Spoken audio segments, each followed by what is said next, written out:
Hello everyone, कैसे हैं आप सब। आज हम पढ़ने जा रहे हैं फुटप्रिंट्स विदाउट फीट। जो आपकी मेन जो बुक है उसी का टाइटल है फुटप्रिंट्स विदाउट फीट, चैप्टर 5। आज हम पढ़ेंगे can a man become invisible. क्या कोई आदमी है वो गायब हो सकता है। This is the story of a scientist who discover how to make himself invisible. ये जो एक स्टोरी है वो एक ऐसे ही साइंटिस्ट की है जो सचमुच डिस्कवर कर लेता है वो रास्ता जिससे कि वो गायब हो जाता है। डज ही यूज़ और मिस यूज़ हिज डिस्कवरी। तो इस स्टोरी को पढ़ने के बाद हमें पता चलेगा कि वो जो साइंटिस्ट था उसने जो ये तरीका ईजाद किया था गायब होने का, इसका वो यूज़ करता है या मिस यूज़ करता है। तो चलो पढ़ते हैं, ये काफ़ी इंटरेस्टिंग स्टोरी है। The two boys started in surprise at the fresh muddy imprints of a pair of bare feet. दो लड़के होते हैं वो काफ़ी आश्चर्य में पड़ जाते हैं जब वो एकदम धूल में सने हुए एकदम ताज़े जो इम्प्रिंट्स होते हैं। इम्प्रिंट्स का मतलब है कि जो फुटप्रिंट्स है उनके निशान वो देखता है, और वो जो उसका फीट होता है वो नंगे पैरों के वो निशान देखते हैं। What was a barefooted man doing on the step of a house in the middle of London? और वो ये सोचते हैं कि भाई ये जो लंदन के मध्य में ये जो घर है इसकी सीढ़ियों पर ये नंगे पैरों वाला ये जो नंगे पैर के जो कदम हैं वो किसके हैं।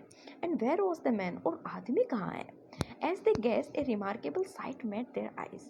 और जैसे वो ऐसे घूरते देखते हैं कि भाई ये फुटप्रिंट्स हैं ये किसके हैं, तो उन्हें एक बड़ा ही अजीब सा दृश्य दिखता है। A fresh footmark appeared from nowhere. वो देखते हैं कि अब वो जो फुटप्रिंट्स थे वो चले ही जा रहे हैं, मतलब उन्हें सिर्फ फुटप्रिंट्स दिखते हैं मिट्टी से सने हुए।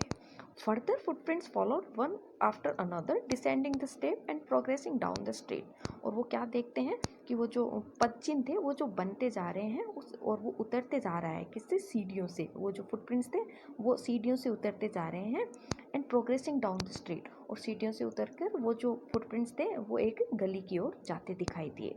The boys followed. अब उन लड़कों ने पीछा किया फैसिनेटेड, क्योंकि वो एकदम आकर्षित हो गए कि भाई कोई दिख तो रहा नहीं है और सिर्फ फुटप्रिंट्स दिख रहे हैं। until the muddy impressions became fainter and at last disappeared together। लेकिन धीरे धीरे क्या होता है कि वो जो मडी फुटप्रिंट्स थे यानी जो रेत से भरे हुए जो कीचड़ से भरे हुए जो फुटप्रिंट्स थे वो धीरे धीरे हल्के होते हैं, और हल्के होते होते वो एकदम से गायब हो जाते हैं। The explanation of the mystery was really simple enough. अब आपको ये जो राइटर है वो बता रहे हैं कि भाई मैं इस जो ये मिस्ट्री है, जो ये रहस्य है, ये जो बात मैंने बताई है इसकी व्याख्या है वो बड़ी सरल तरीके से मैं आपको बता देता हूँ।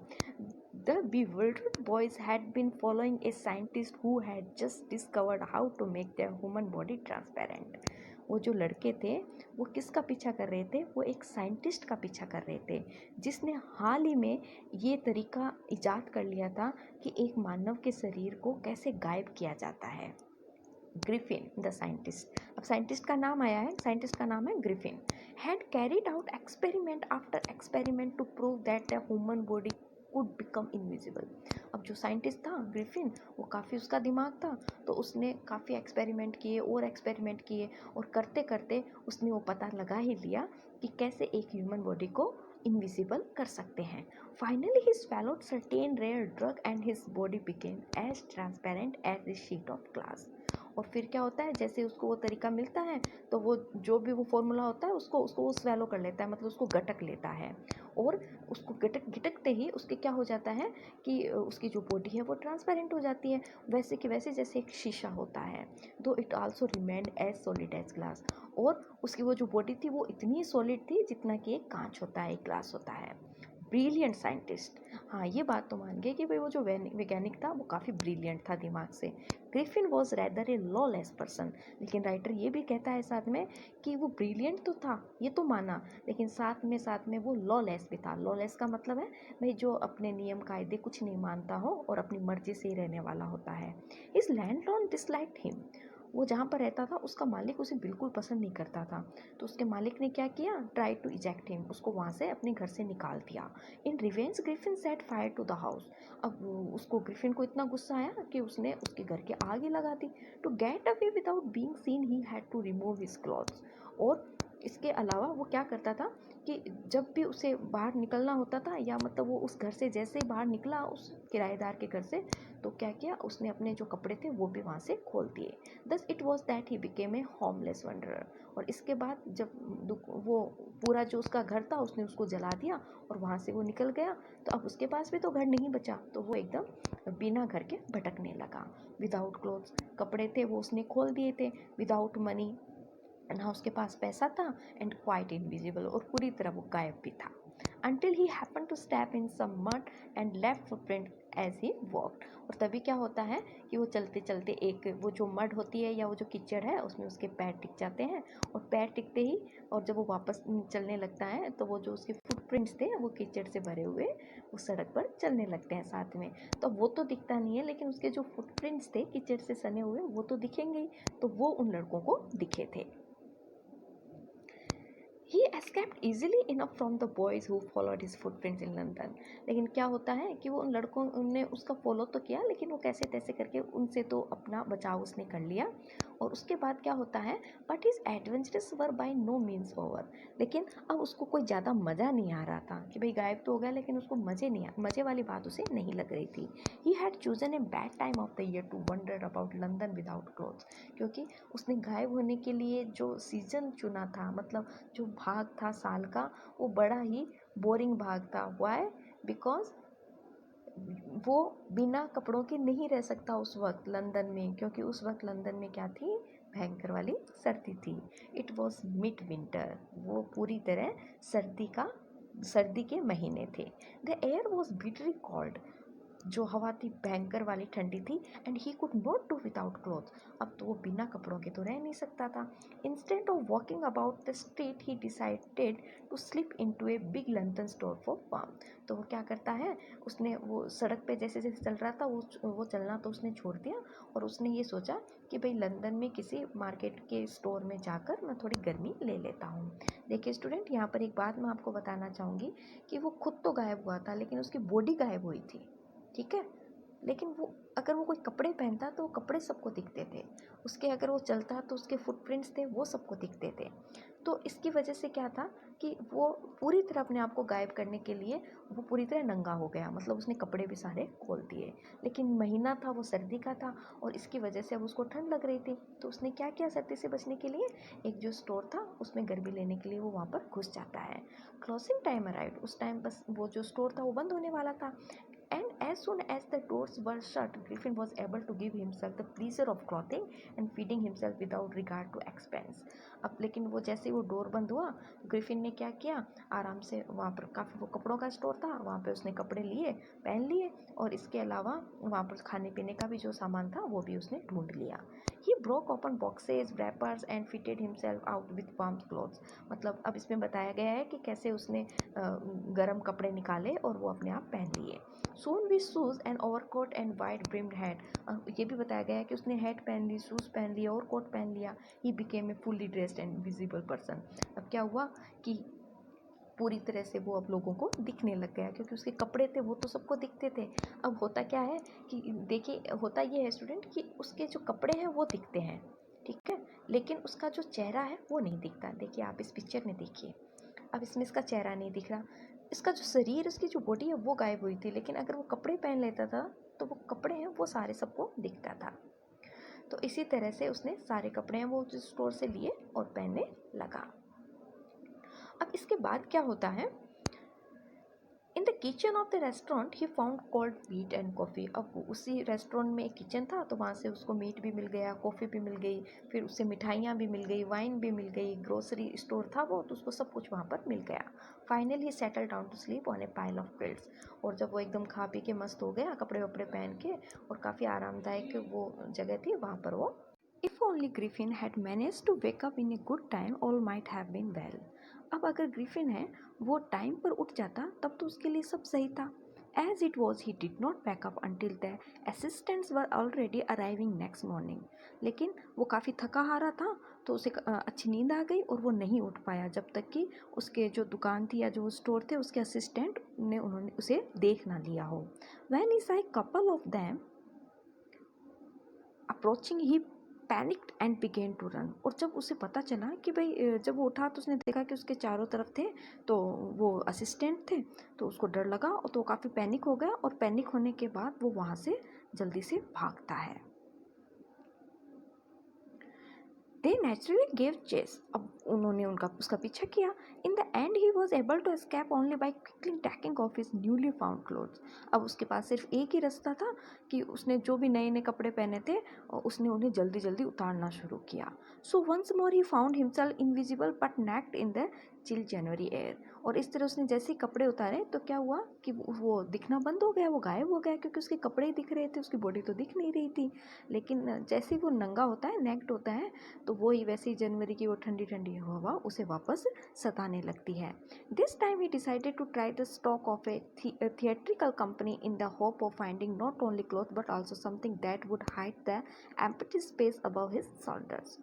अब वो ये सोचता है और उसने ये निश्चय किया कि क्यों ना किसी थिएटर कंपनी में जाया जाए, मतलब जो नाटक वाला जो मंच होता है उस कंपनी में जाऊंगा और वहाँ पर शायद मुझे ऐसे कपड़े भी मिल जाए, और सिर्फ कपड़े ही नहीं, जो मतलब मेरा जो कंधा है उससे ऊपर के ढकने का कुछ सामान भी मुझे मिल जाए। Shivering with cold he hurry to Drury Lane the centre of the theatre world. और वो काफ़ी मतलब काँप रहा था। शिवर का मतलब होता है काँपना। वो ठंड से काँप रहा था, इसलिए वो जल्दी से ड्रूरी लेन मतलब जहाँ पर वो थिएटर था वहाँ पर वो जाता है। ही सून फाउंड ए सुटेबल शॉप, और जल्दी उसे एक अच्छी सी शॉप दिख जाती है।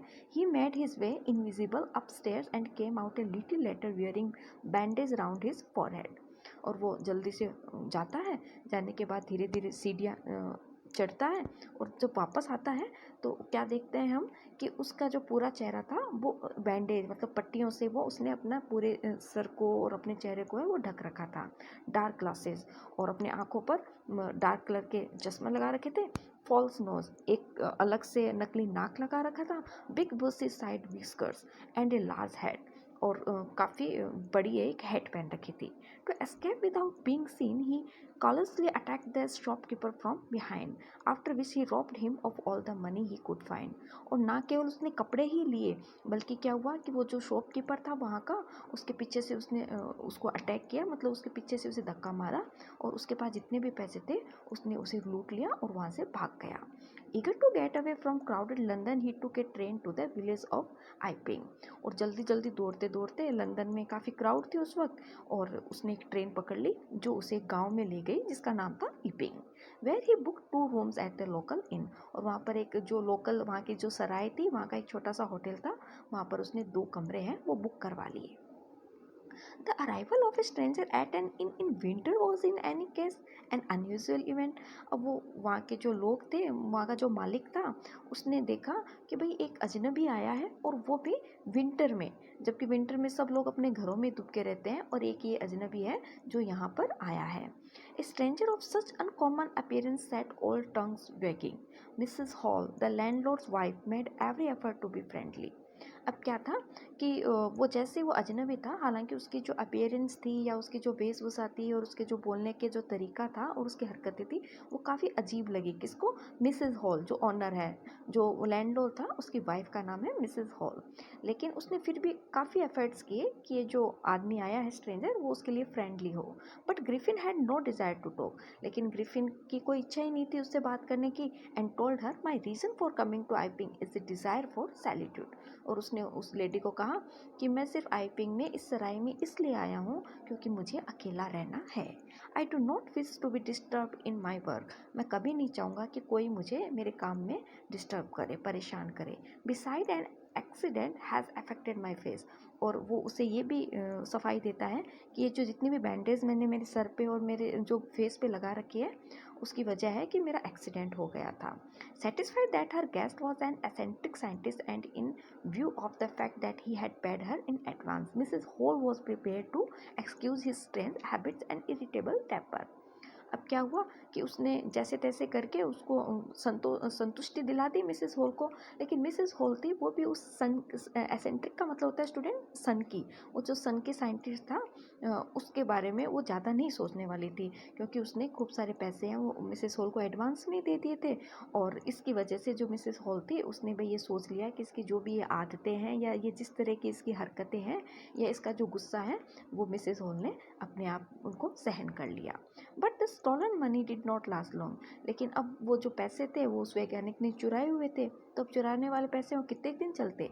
And presently Griffin had to admit that he had no more ready cash, और काफ़ी 2-4 दिन रहने के बाद ग्रिफिन ने उस मिसेस हॉल को कहा कि भाई अब उसके पास और पैसे नहीं है। He pretend however that he was expecting a cheque to arrive at any moment, और उसने ये शो करने की कोशिश की उसके मिसेस हॉल के सामने कि एक चेक है वो आने वाला है कुछ दिनों में। शॉर्टली आफ्टरवर्ड ए क्यूरियस एपिसोड अक्योर्ड, लेकिन उसी वक्त क्या होता है, एक अजीब सी घटना, एक अजीब सा मतलब एक लेसन या एक एपिसोड शुरू होता है। Very early in the morning a clergy man and his wife were awaken by noise in the study. अब क्या होता है देखना स्टूडेंट, एक घटना घटती है कि एक सुबह सुबह क्या होता है, एक क्लर्जी मैन, क्लर्जी का मतलब होता है जो मतलब पुजारी, पुजारी तो हम नहीं कह सकते, जैसे कि चर्च में जो काम करते हैं उन्हें क्लर्जी कहा जाता है। जो क्लर्जी मैन थे और उनकी जो वाइफ थी वो सुबह सुबह उन्हें एक कुछ आवाज़ सुनती है, क्रीपिंग डाउनस्टेयर, तो वो जल्दी से नीचे की ओर जाते हैं। दे heard the chink of money being taken from the clergy man desk, और वो क्या सुनते हैं, उन्हें आवाज़ सुनती है कि उनकी जो क्लर्जी मैन की जो डेस्क थी या वो जो अलमारी थी उसमें से पैसे निकल रहे थे। Without making any noise and with a poker grasps firmly in his hand the clergy man flung open the door. अब क्लर्जी मैन ने बिना आवाज़ किए और जल्दी से वो जो दरवाज़ा था उसको खोला, और उसके हाथ में क्या था, एक डंडा था, और क्लर्जी मैन ने उसको जैसे दरवाज़ा खोला उसने कहा सरेंडर, कि भाई आप तुम जो भी हो अपने आप को मेरे हवाले कर दो। Then to his amazement he realize that the room appear to be empty, लेकिन उसने उसी वक्त उसको बड़ा आश्चर्य हुआ कि उसने देखा कि जो कमरा था वो तो एकदम खाली था। He and his wife looked under the desk, अब उसके और उसकी पत्नी ने भाई डेस्क के चारों तरफ देखा, बिहाइंड द कर्टेन, पर्दों के पीछे भी देखा, इवन ऑफ द चिमनी, और वहाँ पर जो चिमनी थी उसके पीछे भी देखा। There was not a sign of anybody, लेकिन वहाँ पर तो कोई साइन ही नहीं था कि वहाँ पर कोई आदमी भी आया था। Yet the desk had been open, लेकिन वो जो डेस्क था वो खुला पड़ा था। And the house keeping money was missing, और जो घर के कामकाज के लिए जो पैसे होते हैं उन्हें हाउस कीपिंग मनी कहते हैं, तो वो जो रोज़ के काम के आने वाले जो पैसे थे वो गायब थे। Extraordinary affair the clergyman kept saying for the rest of the day, अब पूरे दिन वो जो क्लर्जीमैन था वो यही सोचता रहा कि भाई ये वाली घटना है, ये तो समझ में ही नहीं आई, ये तो कोई एक्स्ट्राऑर्डिनरी बात है। It was not as extraordinary as the behavior of Mrs. Hall's furniture a little later that morning. लेकिन अब ये जो राइटर है वो आगे कहता है कि ये तो हो सकता है कि एक्स्ट्रा ऑर्डनरी अफेयर था क्लर्जीमैन के लिए, लेकिन अब जो आगे एक बात और बताने वाला हूँ वो बिल्कुल भी एक्स्ट्रा ऑर्डनरी नहीं है। जो किसके साथ घटित हुई थी, वो हुई थी मिसेस हॉल के साथ एक घटना घटी है कि उस मिसेस हॉल का जो फर्नीचर था इनका, उस वो है वो क्या हरकतें करता है। The landlord and his wife were up very early and were surprise to see the scientist door with wide open. अब होता क्या है कि उसी वक्त जब वो साइंटिस्ट था वो उस क्लर्जीमैन के घर पे चोरी करने गया था, उसी वक्त वो जो लैंडलॉर्ड होता है और उसकी वाइफ होते हैं वो जल्दी जग जाते हैं, और जगने के बाद जब वो देखते हैं कि भाई साइंटिस्ट वाला जो डोर है ना वो खुला पड़ा है, दरवाज़ा जो उसके रूम का था। यूजली इट वॉज शट, ज़्यादातर वो बंद रहता है या लॉक्ड रहता है। He was furious if any one entered his room, उन्हें लगा कि भाई कोई और भी है जो इस रूम के अंदर चला गया है। The opportunity seem too good to be missed, अब उन्हें ऐसे लगा कि क्यों ना इस ये जो रूम है इसके अंदर जाके देखा जाए। दे पीप्ड अराउंड द डोर, तो वो क्या करते हैं, वो जल्दी से उस रूम में झांकते हैं। सो नोबडी, उन्हें लगता है कि वहाँ पर तो कोई नहीं है। एंड डिसाइडेड टू इन्वेस्टिगेट, तो वो सोचते हैं कि भाई वो साइंटिस्ट तो है नहीं और साइंटिस्ट की हरकतें हैं वो सारी सन की बन की है, तो उन्हें लगता है कि भाई वो है नहीं, तो अपन चलो आज इस रूम की इन्वेस्टिगेशन करते हैं कि हाँ कि आखिर ये साइंटिस्ट है क्या। The bed cloth were cold, अब वो देखते हैं कि उनका जो बिछोना था वो काफ़ी ठंडा था, इसका मतलब कि वो वहाँ पर सोया हुआ तो नहीं था। Showing that the scientist must have been up for some time, इसका मतलब है कि साइंटिस्ट वो बहुत पहले यहाँ से उठ गया। And strange still the clothes and bandage that he always वोर वर लेइंग अबाउट द रूम, और एक बड़ी अजीब सी बात उन्होंने और देखी कि जो भी कपड़े और जो बैंडेज वो अपने सिर पे अपने मुंह पे लपेट के रखता था वो सारी है वो बेड के ऊपर यूं ही बिखरी पड़ी थी। All of a sudden Mrs Hall heard a sniff close to her ear, अचानक से क्या होता है, मिसेस हॉल के कान के पास एक छींक सुनाई देती है। स्निफ का मतलब होता है छींकना। A moment later, the hat on the bed was leaped up and dashed itself into her face. और थोड़े से मिनट में क्या होता है कि वो जो बेड पोस्ट होता है, बेड पोस्ट का मतलब होता है कि जो बेड होता है उस पर एक डंडा सा लगा था, उसके ऊपर वो उसकी जो हेड थी वो लटकी हुई थी। तो अचानक से वो हेड उठती है और आके सीधे मुंह पे लगती है, किसके? मिसेस हॉल के। Then the bedroom chair became alive, और उसके बाद बेडरूम में एक चेयर होती है, वो भी जीवित हो जाती है और वो भी उसके आके लगती है। Springing into the air it charge straight at her legs foremost, और उसका जो लेग होता है उस चेयर का, वो आके सीधा उसके मुंह के ऊपर ही लगता है। As she and her husband turn away in terror, और वो और उसकी जो हस्बैंड थे वो डर के मारे भागते हैं वहाँ से।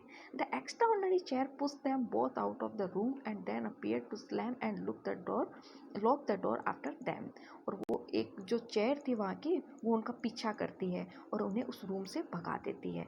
और थोड़ी देर बाद क्या होता है कि वो जो डोर है वो अपने आप लॉक हो जाता है, बंद हो जाता है।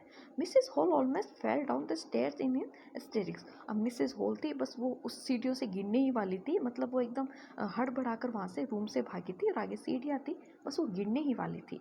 She was convinced that the room was haunted by spirits, और वो चिल्लाती है कि इस रूम के अंदर तो कोई भूत प्रेत आ गया है। And that stranger had somehow caused this to enter into her furniture, और उस अजनबी ने हमारा जो ये फर्नीचर है उसमें कोई ना कोई आत्मा जरूर डालती है। My poor mother used to sit in that chair Simon, अब वो बड़ी दुखी होकर कहती है कि मेरी मम्मी थी, मेरी जो मदर थी, वो हमेशा इस चेयर को यूज़ में करती थी, और आज देखो वही चेयर है वो आके मेरे मुंह के ऊपर लगी। To think it should rise up against me now, मैं तो सोच भी नहीं सकती कि वो चेयर जिसपे मेरी माँ कभी बैठती थी वो आके मेरे खिलाफ हो जाएगी। The feeling among the neighbours was that the trouble was caused by witchcraft, अब उसे ऐसे लगा, उसने भाई पड़ोसियों को भी बताया कि कुछ भी हो लेकिन यहाँ पर कुछ माहौल है वो भूतहा हो गया है, मतलब कोई भूत प्रेत कोई विच तो है। बट विचक्राफ्ट और not, when news of the burglary at the clergyman's home became known, the strange scientist was strongly suspected of having had a hand on it. लेकिन चलो वो भूत वाली बात थी या नहीं उससे तो कोई फ़र्क नहीं पड़ता, लेकिन उसी वक्त क्या होता है, उसी शहर में उन्हें पता चलता है कि भाई क्लर्जी मैन के घर पे चोरी हुई है, और चोरी किस तरह से हुई है वो सारी बातें उन्हें पता चलती है। तो इससे क्या होता है कि उन दोनों को जो हस्बैंड वाइफ थे उन्हें एकदम शक हो जाता है, मतलब वो श्योर हो जाते हैं कि कहीं इसमें उस साइंटिस्ट का हाथ तो नहीं था। Suspicions grew even stronger when he suddenly produced some ready cash, though he had admitted not long before that he had no money. और उनका जो शक था वो एकदम से यकीन में बदल जाता है। कब बदल जाता है? जब वो ये देखते हैं कि अचानक से वो जो साइंटिस्ट था वो आता है और उनको कैश देता है, मतलब पैसे ला के देता है, जबकि उसने अभी सुबह सुबह ऐसे कहा था कि उसके पास तो पैसे हैं ही नहीं। The village constable was secretly sent for, तो वो जाके सारी शिकायत है वो पुलिस स्टेशन में कर देते हैं। तो एक कांस्टेबल आता है। Instead of waiting for the constable Mrs Hall went to the scientist, और वो जो मिसेस हॉल थी अब उसको डर नहीं लगता, वो उस कांस्टेबल को तो बिल्कुल वेट करती नहीं उसका तो, और खुद ही उसके रूम में जाती है वापस। Who had somehow mysteriously appeared from his empty bedroom, और वो अचानक से उसको ऐसे लगता है कि उस खाली रूम में वो वहाँ कैसे आ गया था। I want to know what you have been doing to my chair upstairs, she demanded, अब वो कहती है कि मैं एक बात जानना चाहती हूँ कि तुमने उस कुर्सी के साथ ऐसा क्या किया था कि वो अपने आप चलने लग गई। And I want to know how it is you came out of an empty room, और मैं ये भी जानना चाहती हूँ कि जब रूम खाली था तो तुम वहाँ कैसे आए। And you entered A locked room, और कैसे ये रूम है वो मतलब बंद दरवाजे में भी तुम कैसे एंटर्ड हो गए फिर। द साइंटिस्ट और ऑलवेज किक्ड एंगर, अब जो साइंटिस्ट था वो तो काफ़ी गुस्सेल था, जल्दी से उसको गुस्सा आ जाता था। नाउ ही बिकेम फ्यूरियस, अब तो उसका दिमाग एकदम ख़राब हो गया। यू डोंट अंडरस्टैंड हु और what I am, he shouted, अब उसने कहा, उसको बुरी तरह से उस मिसेस हॉल पे चिल्लाता है और कहता है कि क्या है तुम्हें समझ में नहीं आता कि मैं क्या हूँ और कौन हूँ। Very well I will show you, अभी तक नहीं समझ में आया, चलो अब मैं तुम्हें दिखाता हूँ कि मैं कौन हूँ। Suddenly he through of bandage, अचानक से वो वापस से बैंडेजेस फेंक देता है। विस्कर्स, स्पेक्टिकल्स, उसने जितने भी वो चीज़ें लगा रखी थी वो सारी की सारी फेंक देता है, नोज़ भी फेंक देता है। It took him only a minute to do this, और ये सब करने में उसे सिर्फ 1 मिनट का समय लगा था। The horrified people in the bar found themselves staring at A headless man, अब वो सारे के सारे लोग जो उसे देख रहे थे वो एकदम से डर गए। क्या देख के? कि एक आदमी था, लेकिन वो क्या था? हेडलेस था, मतलब उसके सर नहीं था, सिर्फ उसने कपड़े पहन रखे थे, वो कपड़े थे वो दिख रहे थे जैसे इसमें देखिए आप, लेकिन आपको सर नहीं दिखेगा क्योंकि उसकी बॉडी है वो गायब हो चुकी है। अब जितने भी लोग थे वो डर गए, उसको इस तरह देखकर। तो फिर क्या होता है, Mrs Jaffers the constable now arrived and was quite surprised to find that he had to arrest a man without a head. अब वो जो मिस्टर जेफर्स थे, मिस्टर जेफर्स कौन था, उस कांस्टेबल का नाम था, वो जैसे वहाँ पहुँचता है तो वो भी खुद सरप्राइज हो जाता है कि उसको एक ऐसे आदमी को अरेस्ट करना था जिसका कोई सिर ही नहीं था। But Jeffers was not easily prevented from doing his duty. लेकिन जेफर्स था वो बड़ा ईमानदार था, इसलिए वो अपनी ड्यूटी तो उसे निभानी थी। If a magistrate's warrant ordered a person arrest then that person had to be arrested with or without his head.